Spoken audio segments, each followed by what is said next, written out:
the Wes Audio Tube Comp, an honest audio gear review. Now, I've had the Tube Comp for about a month, I reckon now.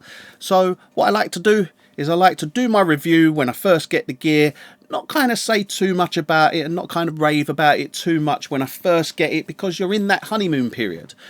After about a month, you come out of that honeymoon period and you know what the gear is kind of about, and you know what's good about it, what's bad about it, and you can kind of, you know, you can give a bit more of an honest opinion on it, and a more valid opinion, I find. So I like to wait a month or so before doing these sorts of honest audio gear reviews and kind of giving my true thoughts on the actual piece of gear. But in terms of the tube compressor, a lot more simpler than I thought it would be. Now, the thing with all the Wes Audio gear is it can be it's feature packed. Look, when you look at the Tube EQ, the features on it are like, whoa, this is far more advanced than any other EQ on the market. Like literally far more advanced. And the same can be said for the Tube Comp. There's no real fancy things in the sense of like, oh my god, this is like a new kind of game-changing feature. It's still very much a very good just Tube Comp, and a very new comp in itself, and that is what it is. But it has, the thing with it is it has some features that you wouldn't find in other Verimue comps. For instance, you've got a standard, you have feedback and feed forward compression. Brilliant. That's really good to have. Being able to switch between feedback and feed forward, perfect. Like I've got the Unfairchild 670M Mark II. And we've got this breakout box that gives you feedback and feed forward, and it's so important to have this feedback and feed forward, and it makes it brings that extra layer of what you can do with it. But this comes as standard on the box, like it's not an additional thing. It comes with it. Now with the bus comp, the Wes Audio bus comp, it was maybe a little bit of an afterthought. Well, we could maybe get feedback and feed forward styles in this compressor. And what they did was they released a cable that you can plug in. Now I always have that cable plugged in because it works so well. Feedback compression on that bus comp's brilliant. And if you don't have that cable, it's only about £50. It's really worthwhile getting. But back onto the Tube Comp, there are features that it has.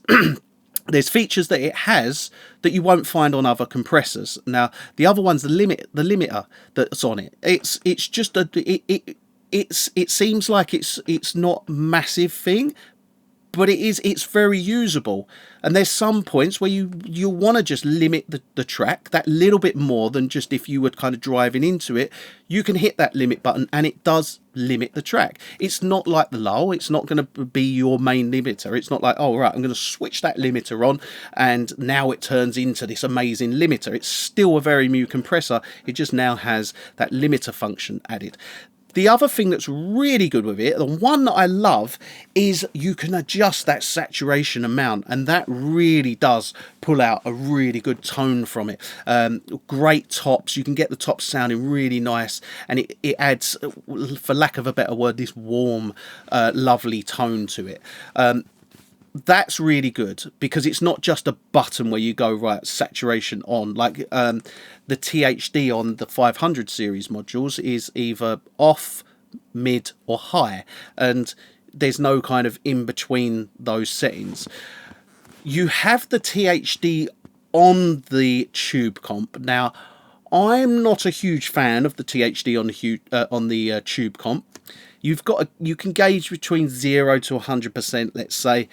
And I find that if you're going any further, this is from a mastering perspective, if you go any further than like 20%, you start to, it starts to get, it's not pleasing to the ear. In a mastering sense, I don't even use the THD on any of the other gear, Wes Audio gear, because I just don't like that THD sound in mastering. but the THD can be useful if you've got a guitar and you want to crank it through the THD on that. Brilliant, it sounds great. Things like that. But in the mastering sense, I don't find the THD usable too much. You can tickle it a little bit, but you don't want to go too much. Like if you go anything like 50%, you can really feel it breaking up. In terms of how it works, it's still really simple. You've got attack and release, and then you've basically got your threshold, kind of more or less compression kind of thing. You've got an input and output, and it's really simple. For quite a feature-packed compressor, it's not overwhelming.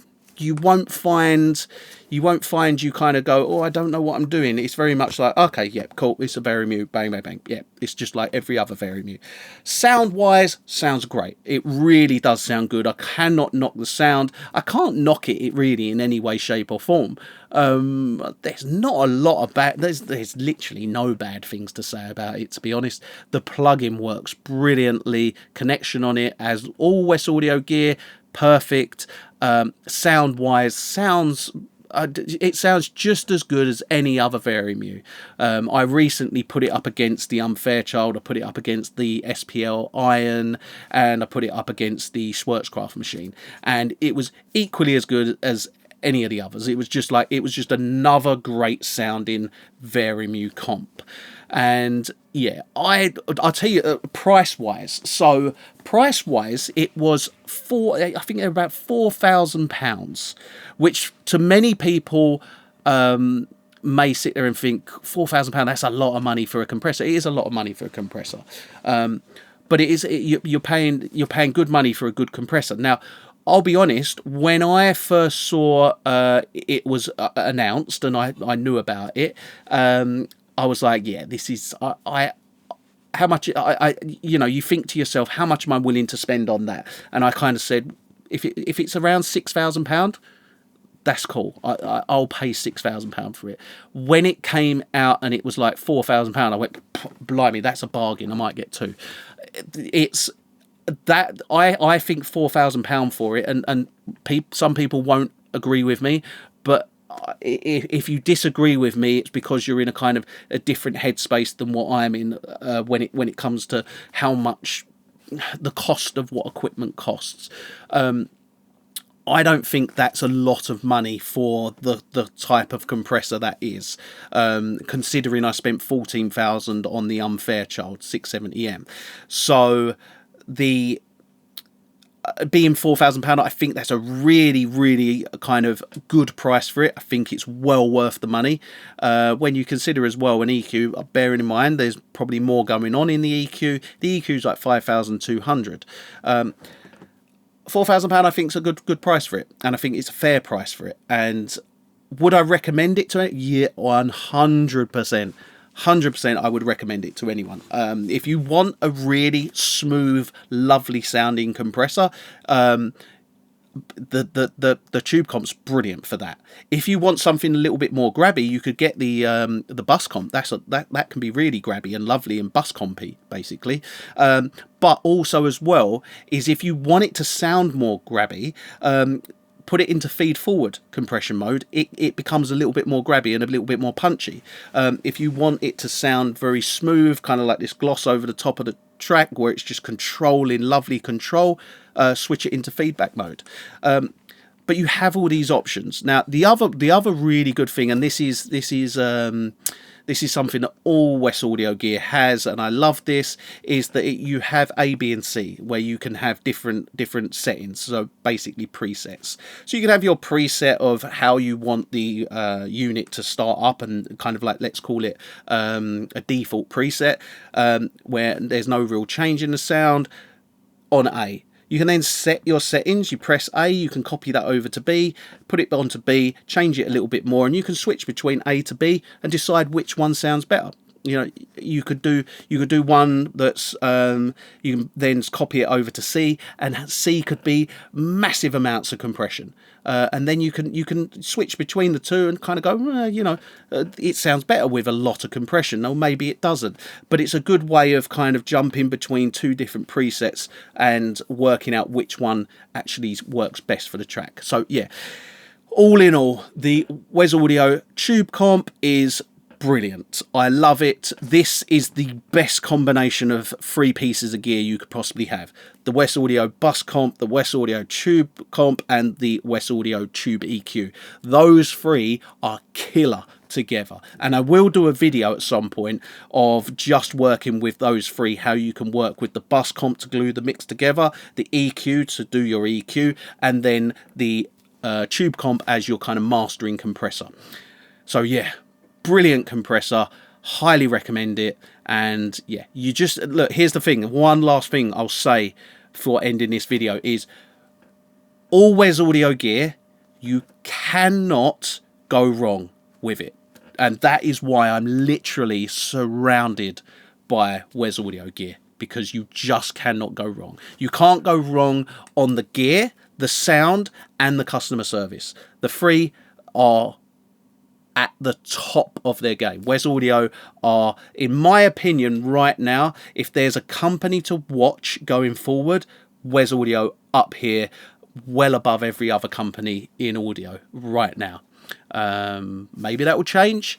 Hopefully Wes Audio just keep going up and up and up and up, and I honestly do think they will, because what they're doing over there is something special. They've gone from a company that was down here, and they're now the leaders in the audio industry, in my opinion. And look, that's my opinion, and that's why I've so heavily invested and bought so much Wes Audio gear, because I see a very, very, very bright future for them as a company.